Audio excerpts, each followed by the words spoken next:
Hola de nuevo, estamos aquí. Hoy ya es el tercer video sobre la España imperial. Las 19:52, o sea, las 7:52 p.m. en la ciudad de Madrid, del Día de Reyes, 6 de enero de 2022. Bueno, habíamos hablado en el video anterior de la España imperial de las capitulaciones.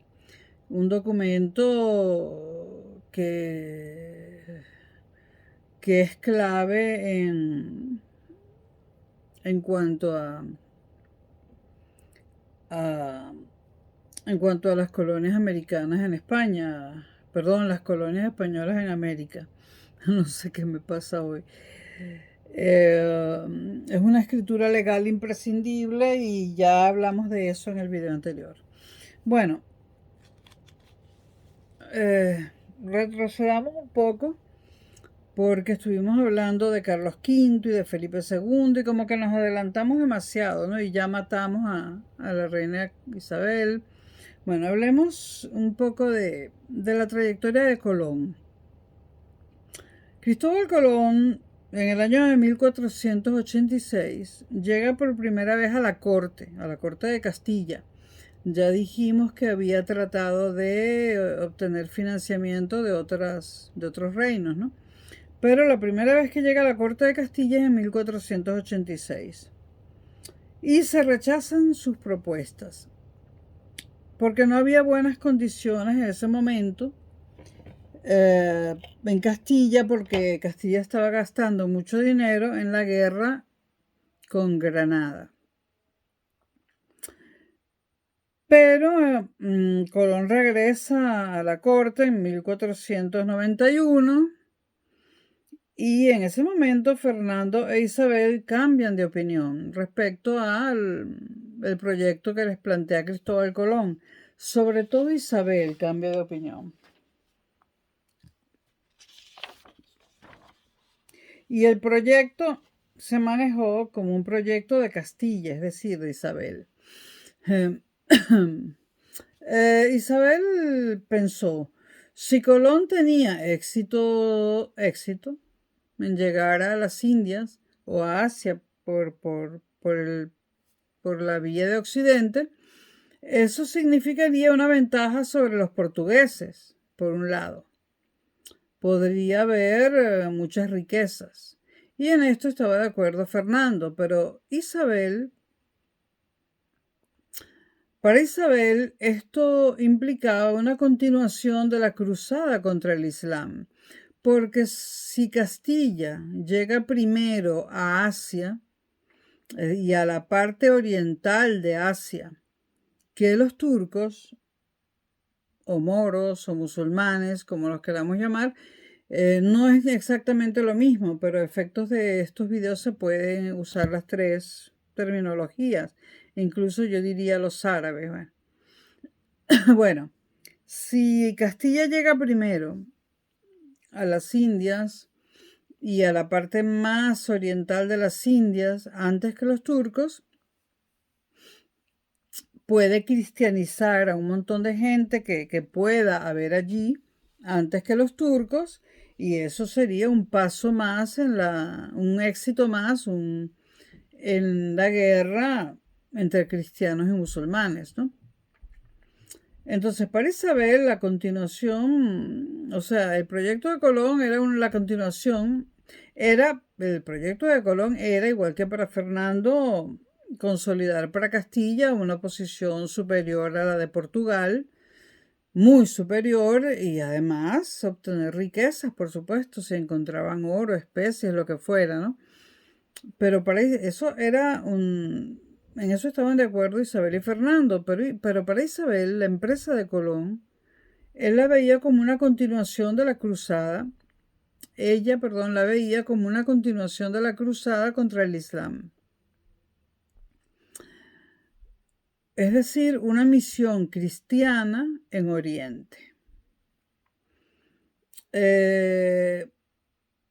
Para Isabel, toda la vida fue muy importante la guerra contra el Islam y la cristianización de de la mayor parte de pueblos posibles en el mundo. Isabel la Católica, no por nada, la bula papal decidió llamarlos los Reyes Católicos. Y es que Isabel estaba convencida de que el cristianismo era el que convertía a la gente en personas. Y bueno, más católica que Isabel la Católica, difícil. Bueno, entonces para Isabel esta era una continuación, el viaje de Colón, de la guerra contra el Islam, y era una misión cristiana en Oriente. La autorización fue otorgada después de arduas discusiones. Incluso hubo unos planos que se dijo que eran falsos o falsificados o que Colón los había manipulado. Bueno, hubo muchísimas discusiones. Las condiciones de Colón además eran exageradamente elevadas. Colón decía que si encontraba tierras, si las conquistaba, pues él quería ser el rey de esas tierras, el emperador o el rey. Y además de forma hereditaria y bueno, la cantidad de cosas que Colón pedía era inmensa, ¿no? No las voy a mencionar aquí todas porque sería inacabable, serían muy largos los videos.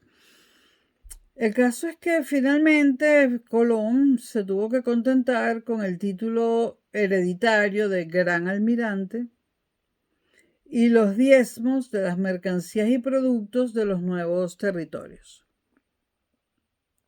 Colón no pertenecía a la tradición de la Reconquista, eso hay que tenerlo muy claro. Esto de las cruzadas y demás, esto espiritual, emocionante, no. Colón no era ese tipo de persona. Colón era un representante de la tradición comercial mediterránea. Colón no era un cruzado ni un luchador por el cristianismo. Colón era un comerciante. Y quizás Isabel no se daba cuenta de esto, ¿no? De que no estaba hablando con el típico representante de la Reconquista, ¿no? O de conquista alguna, sino con un comerciante.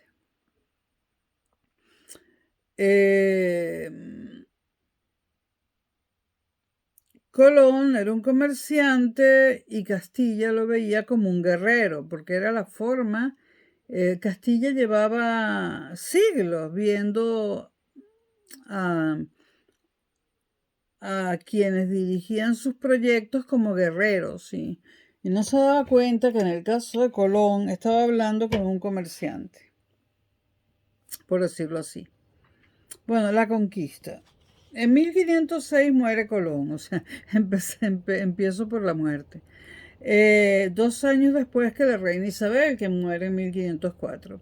Cuando Colón muere en 1506, a pesar de que descubrió América en 1492, es decir, 14 años antes, ya Colón, al morir, ya era una figura del pasado, ya no se hablaba de él.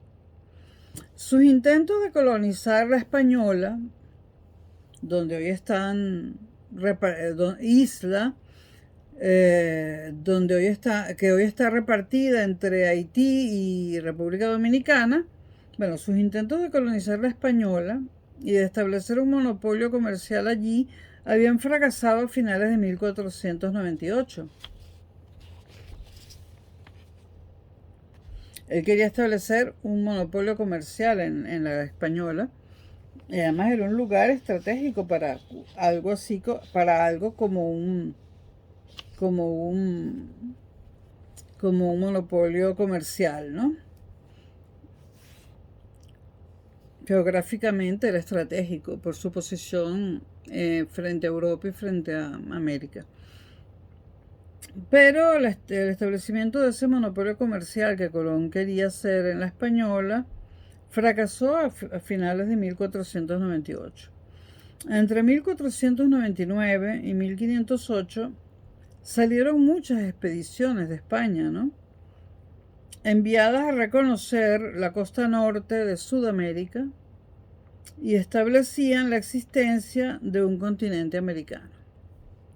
Establecieron, perdón, la existencia de un continente americano. Es decir, se dieron cuenta que eso no era Asia. Entre 1502 y 1504, Colón hizo su último viaje y tocó tierra en Honduras, en lo que hoy en día es Honduras, y en el Istmo de Nicaragua, de lo que hoy en día es Nicaragua.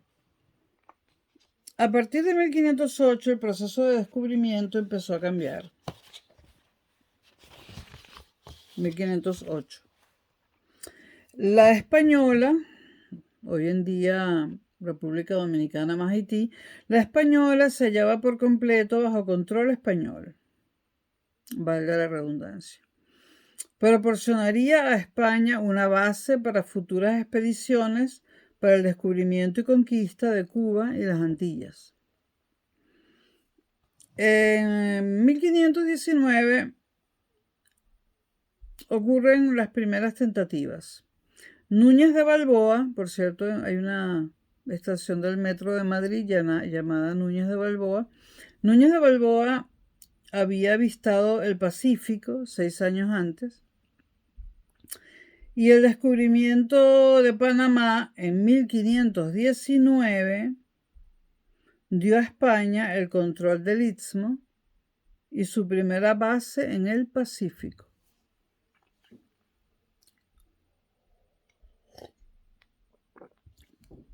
No en el Pacífico al que querían llegar, que era el Pacífico que baña las costas de la Asia del Este, sino en otro Pacífico, el que baña las costas orientales de América, ¿no? Por supuesto ya sabían que era un continente distinto, que no habían llegado a Asia, ¿no? Que habían descubierto América. Entonces, en 1519, España establece su primera base en el Pacífico, en lo que hoy en día es Panamá.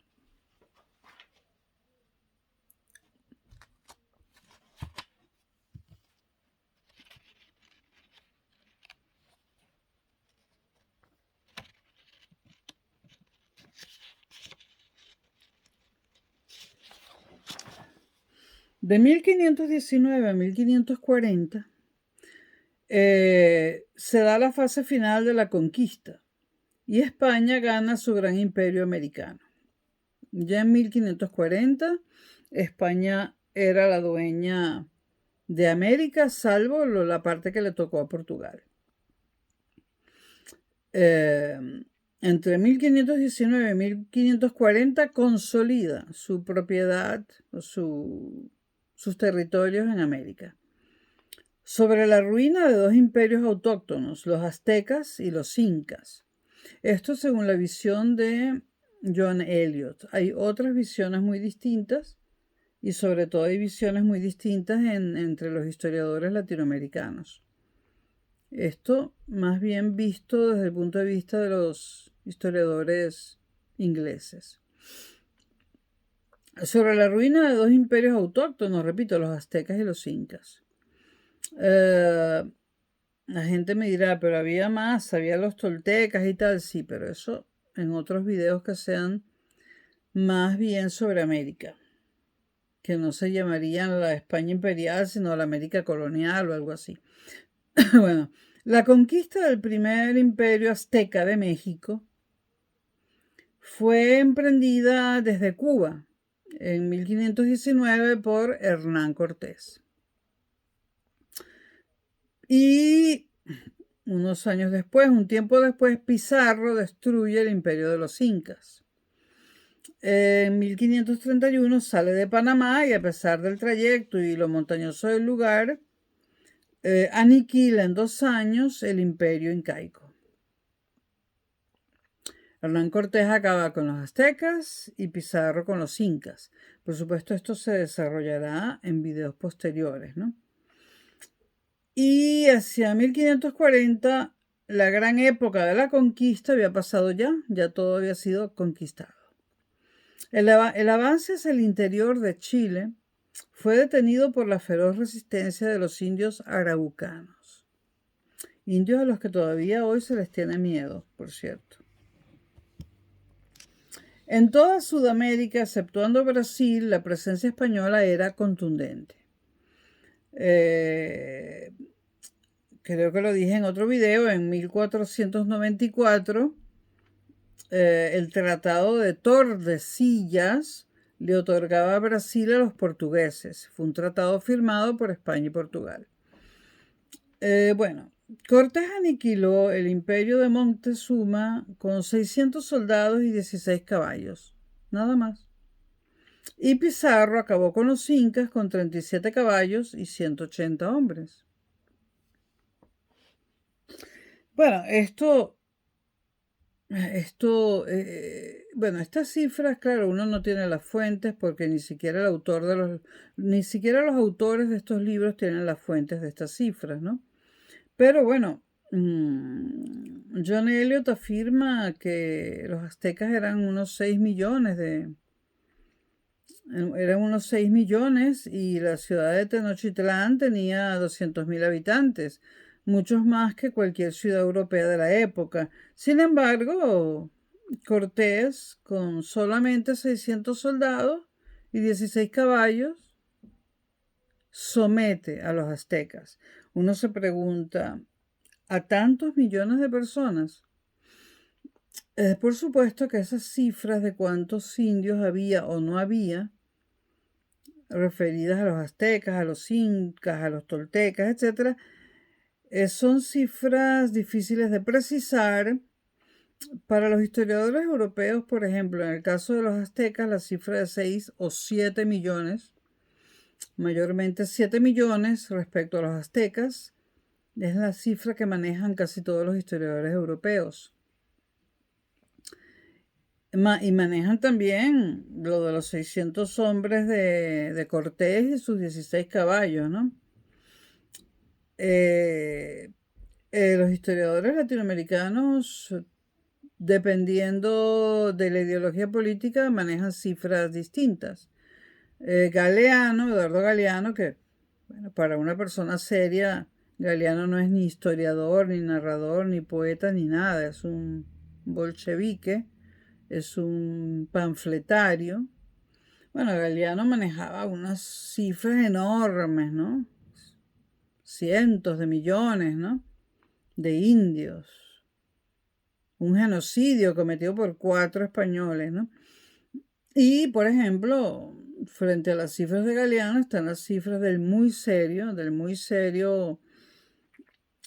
Carlos Rangel, que son cifras muy comedidas, ¿no? En cuanto a la población indígena de América Latina. Entonces, en América Latina las cifras varían muchísimo y generalmente la izquierda latinoamericana maneja unas cifras altísimas y la derecha unas cifras bajísimas. Hay más amplitud en la diferencia de cifras entre los historiadores latinoamericanos que entre los europeos. Pero digamos que lo de los 7 millones de aztecas es una cifra que manejan casi todos los historiadores europeos. Pero igual que sucede con las cifras de los historiadores latinoamericanos, estos historiadores no nos pueden dar la fuente de esas cifras. Nadie sabe de dónde las sacaron. Pero bueno.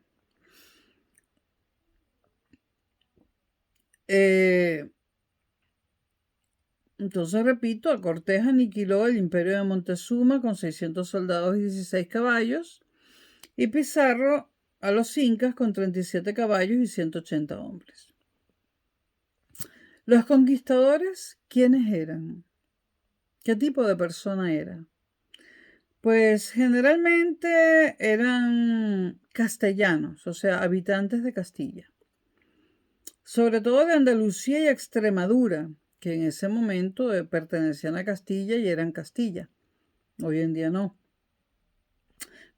Cortés y Pizarro eran de Extremadura.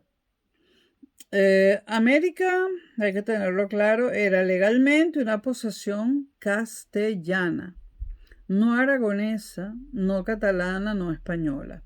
Una posesión castellana. De hecho, si la reina Isabel hubiese ido a América, estaría en su tierra, en su territorio. Sin embargo, Fernando de Aragón sería un extranjero en América. América era legalmente una posesión castellana, del Reino de Castilla. América fue descubierta no por España, sino por el Reino de Castilla. La decisión final la tomó ella, Isabel la católica, la de darle permiso a Colón y financiarlo, no Fernando. Bueno, entonces la mayor parte de los conquistadores eran de Castilla. ¿Qué más? Bueno, eran hombres jóvenes, solteros y con experiencia militar, la mayoría. Y pertenecían a la pequeña nobleza rural y a las clases inferiores. La alta aristocracia no tomó parte, no, ellos no se lanzaron a la aventura de ser conquistadores, y además a la alta aristocracia no le hizo gracia que se encontraran estas tierras, porque quienes allí se establecieran podían formar una aristocracia superior a la de ellos, ¿no? Entonces la alta aristocracia de la península no tomó parte en nada de eso, en nada que tuviera que ver ni con la conquista, ni con la colonización, nada. Eran hombres jóvenes, mayormente castellanos, solteros, pertenecientes a la pequeña nobleza rural y de clases inferiores, y en todo caso hidalgos, que un hidalgo era en esa época un noble pobre. Generalmente los conquistadores, bueno, cada grupo de conquistadores, bueno, los conquistadores tenían un grupo de hombres, ¿no? Es que tengo un problema con el calefactor. Los conquistadores tenían un grupo de hombres, cada uno de ellos, ¿no? Y el conquistador generalmente, que era el jefe, generalmente era un hidalgo, es decir, un noble pobre, pero noble. Pero bueno, es que ahora hay un viento. Momento. Ok. Bueno, los conquistadores. Ya dimos más o menos sus características. Castellanos, sobre todo, de Castilla. Ambiciosos, obviamente. Y con los prejuicios, hábitos y valores adquiridos en su patria, en Castilla. Soldados profesionales, la mayoría. Habían vivido de eso, de ser militares. Adiestrados para las dificultades y la guerra. O sea, eran hombres rudos. Legalistas. Con una capacidad infinita de asombro. Preparados para soportar toda clase de dificultades y sacrificios.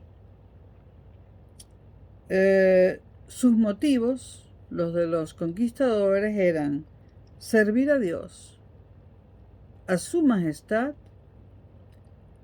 y conseguir riquezas para ellos mismos, además de conseguir honor y gloria por por el hecho de conquistar nuevas tierras.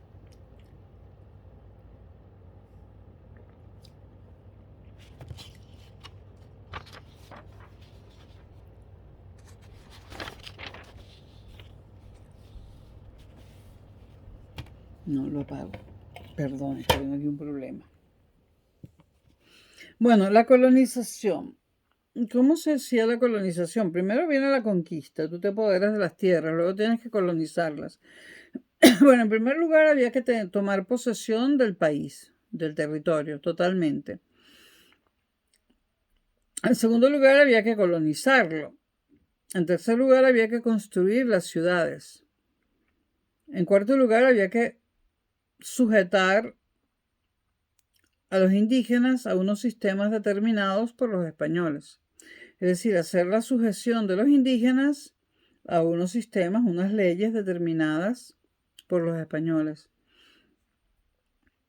Luego, el establecimiento gradual de instituciones gubernamentales, es decir, un trasplante de las instituciones españolas en América.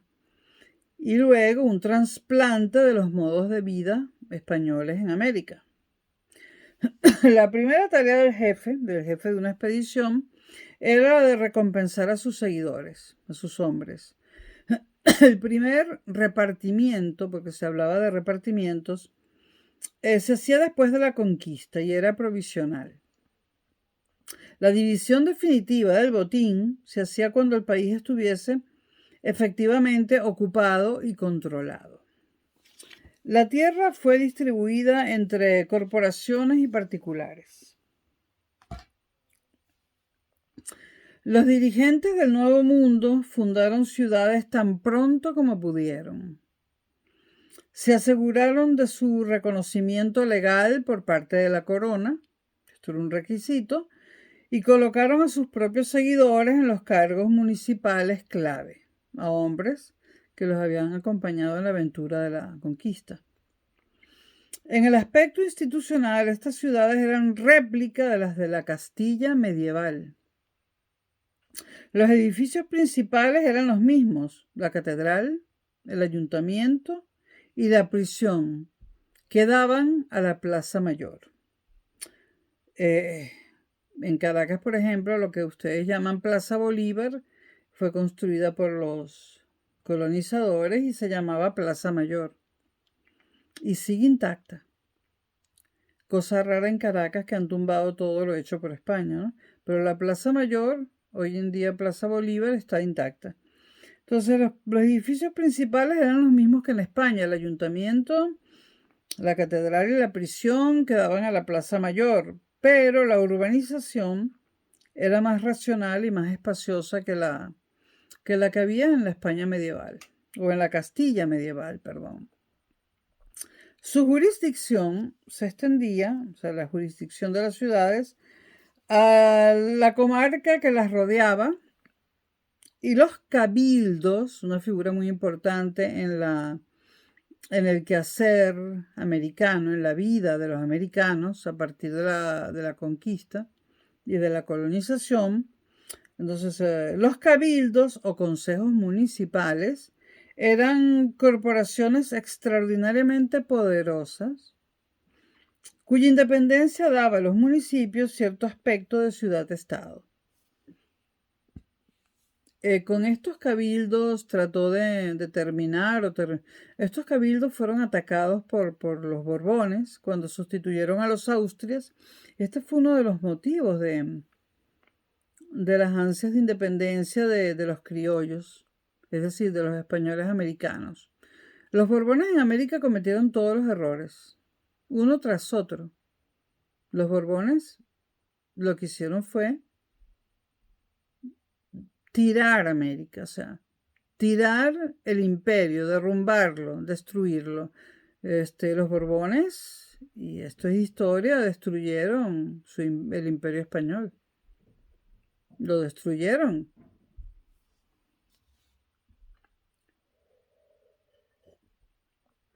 Los peores reyes han sido Borbones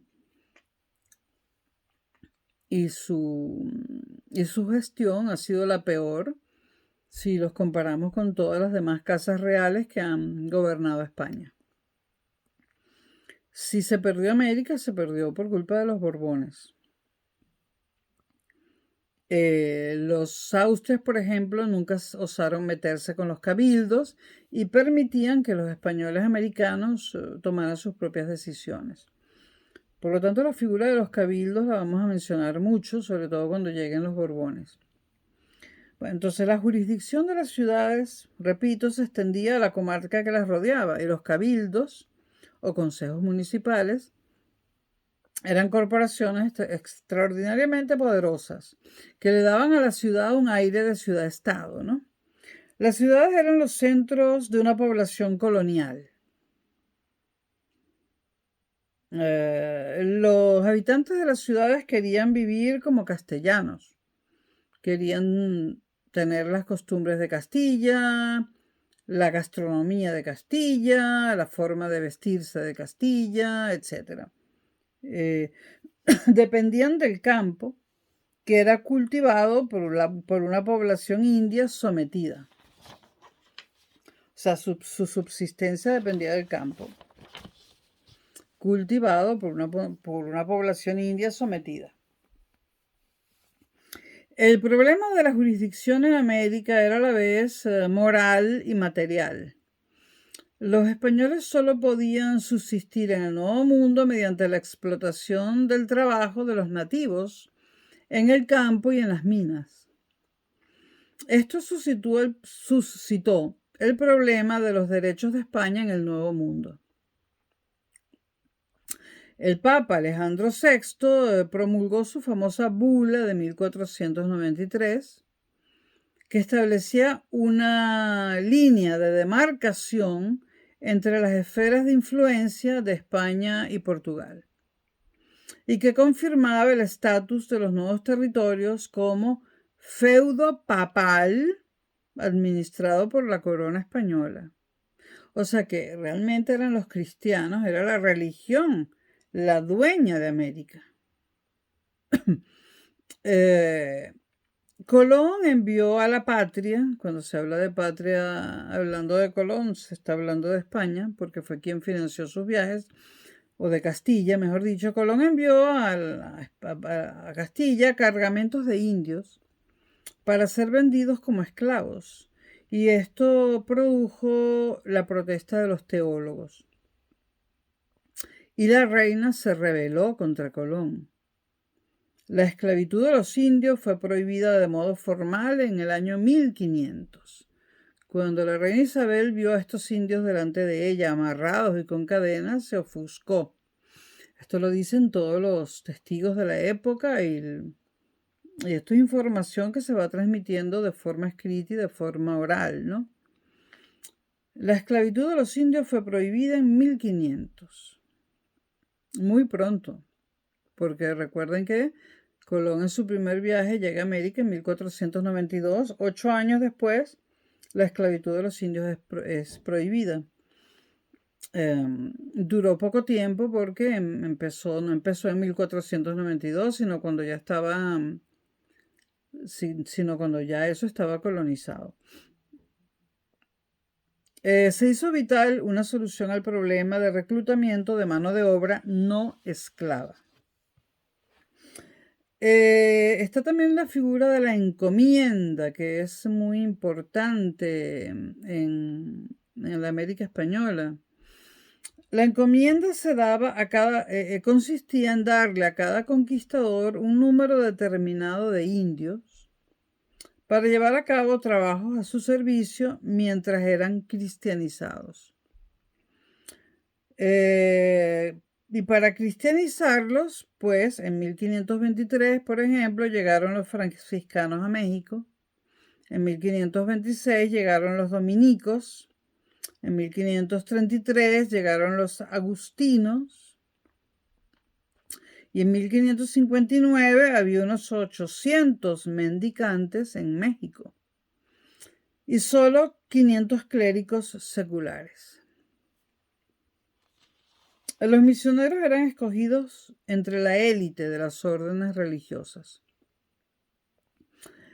Pero fracasaron por completo, por ejemplo, en la empresa de crear un clero indígena. De hecho, ni siquiera hoy en día hay un clero indígena. Sin embargo, en América Latina hubo cleros africanos desde el comienzo, pero los indígenas se negaron a formar credos. Bartolomé de las Casas, convertido en 1514 a las ideas de Montesinos. Por cierto, Bartolomé de las Casas iba a consagró su vida a partir de ese momento a la tarea de asegurar un trato justo a los indios. A los indios, no a los negros, a los indios.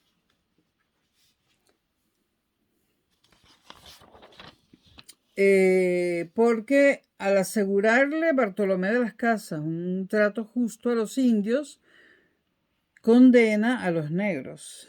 Ya vamos a ver por qué. Una cita de Bartolomé de las Casas, traducida del latín. No la traduje yo, por supuesto. Los indios, como sujetos que eran de la corona española, es decir, súbditos de la corona igual que los peninsulares, debían gozar de los mismos derechos que los españoles, que y además estaban capacitados intelectualmente, los indios, según las casas, para recibir la fe, y debían ser de manera gradual instruidos en la doctrina cristiana, bajo el gobierno de funcionarios benevolentes, y que los colonos debían subsistir por su propio esfuerzo y no tenían derecho alguno a forzar a los indios a trabajar para ellos. Las Casas, Bartolomé de las Casas tuvo muchos detractores, no solo en quienes querían el trabajo esclavo de los indios, sino también entre otros teólogos. Por ejemplo, el doctor aristotélico Juan Ginés de Sepúlveda,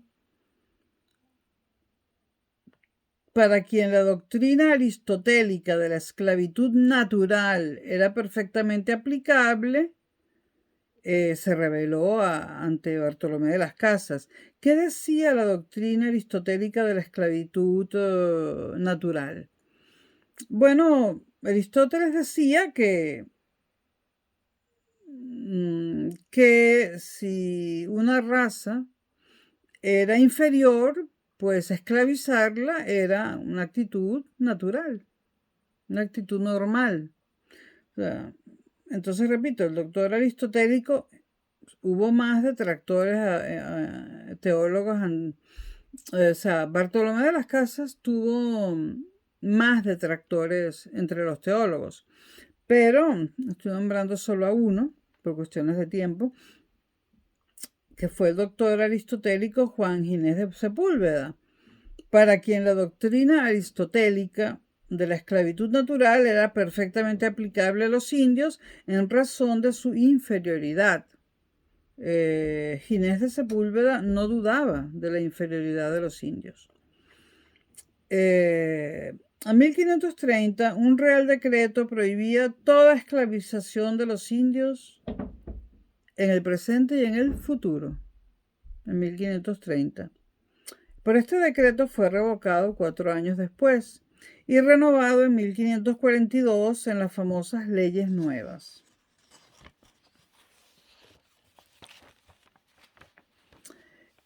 Comenzó entonces, a raíz de que los indios no podían ser esclavizados, comenzó una importación cada vez mayor de esclavos negros, cuya suerte preocupaba a las conciencias españolas mucho menos que la suerte de los indios.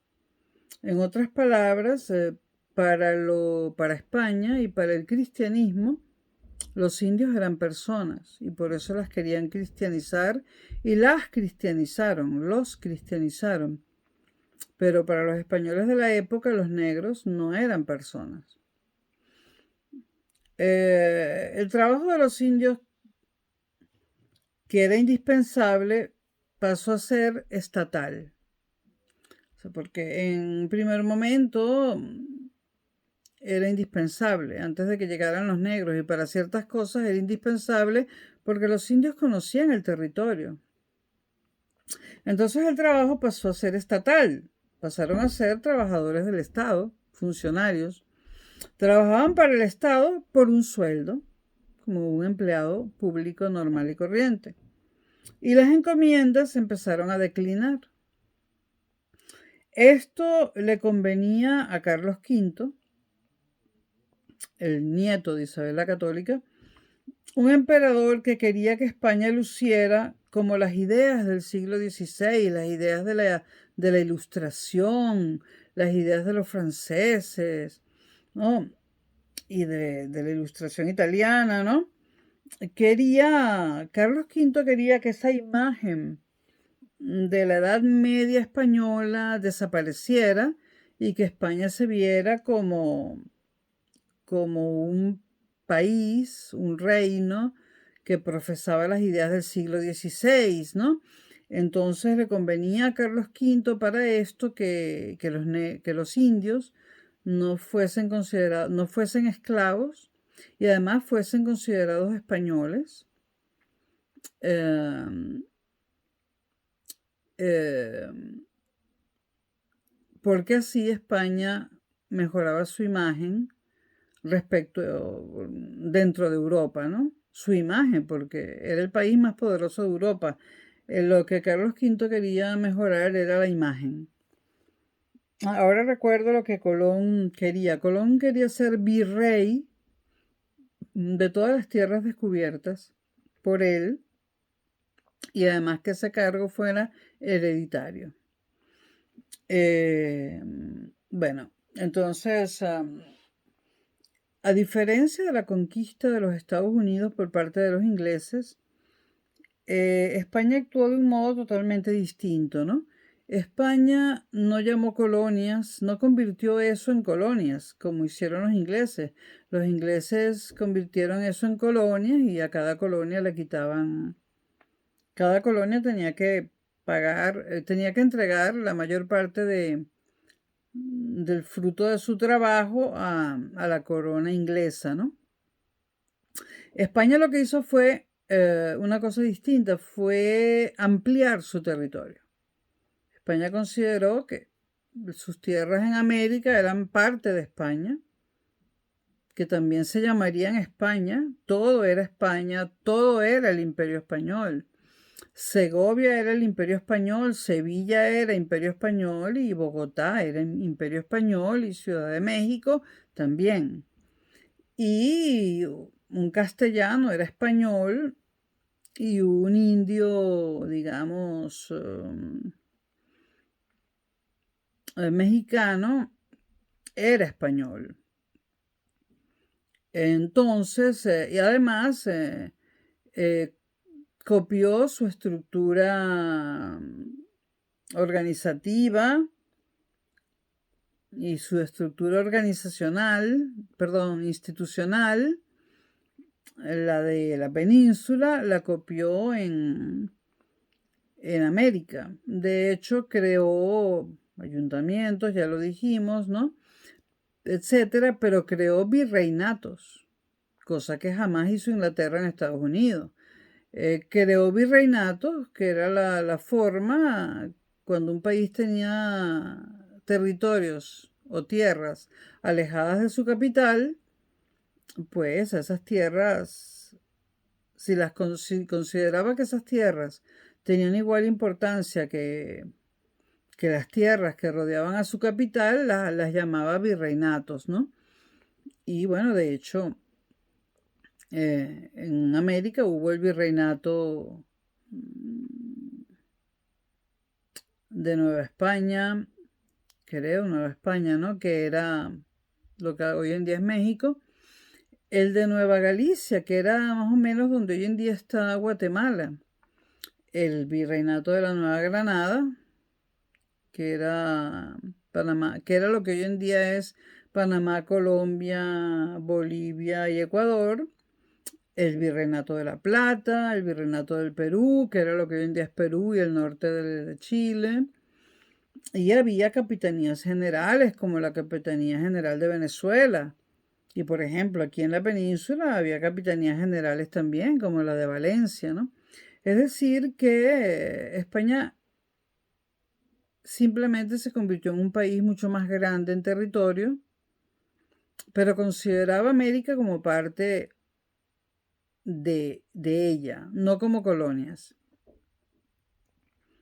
Esto nunca se dice en los programas escolares de América Latina, ¿no? Pero si me está escuchando algún latinoamericano o algún venezolano, díganme cuándo llamó virreinato Inglaterra a alguna parte de los Estados Unidos.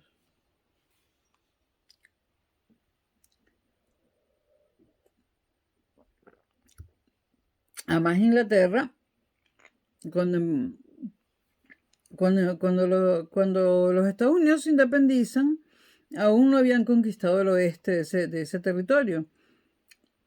Cuando esos hijos de Inglaterra, porque al fin y al cabo los que se independizan en Estados Unidos son hijos de ingleses y de irlandeses, cuando esos hijos de Inglaterra conquistan el oeste, es decir, la costa pacífica de Estados Unidos, no cristianizan, no convierten en protestantes a los indios, sino los matan. España, sin embargo, les da la religión cristiana, que era la de España, en este caso la católica, y les da el idioma. En ningún momento los descendientes de ingleses ya norteamericanos, en ningún momento les enseñaron inglés a los indios norteamericanos, ¿no? Simplemente lo aprendían si no tenían más remedio, lo aprendían por su cuenta, pero en ningún momento les enseñaron el idioma y mucho menos los convirtieron en protestantes, ¿no? Fueron dos actitudes totalmente distintas. Hay mucha gente en Latinoamérica que piensa que lo de Estados Unidos es un gran éxito, ¿no? Estados Unidos comenzó siendo un negocio, eran 13 colonias que establecieron unas leyes, que se independizaron de Inglaterra, establecieron unas normas entre ellas y se dedicaban a los negocios, a producir y a vender y a comprar, a la economía nada más. En cambio, ese país nació pensando en la economía y no en el ser humano. América Latina nació pensando, porque se habla de América Latina luego de que se mezclan las razas, ¿no? Antes era la América precolombina. Bueno, América Latina nace no pensando en el dinero, sino en una religión, en una forma de vida, en una cultura, todo lo que se deriva del idioma español. Y bueno, quizás por eso es tan desastrosa y no termina de salir adelante, ¿no? Pero sin duda hay mucho más cultura y mucha más materia prima en América Latina para hacer de ella una potencia cultural que en Estados Unidos. América Latina se parece más a Europa que a Estados Unidos, mucho más. Cuando digo Europa en este caso dejo fuera a Inglaterra o a Gran Bretaña. Para América Latina tiene valores europeos, la importancia de las tradiciones, de la música, del idioma. Muy lamentablemente, pues, ha sido mal gobernada por los mismos latinoamericanos. Y el problema es ese, que ha sido mal gobernada y sigue siendo mal gobernada, ¿no? De ser bien gobernada sería la primera potencia mundial, porque ningún continente tiene tantas riquezas como América Latina.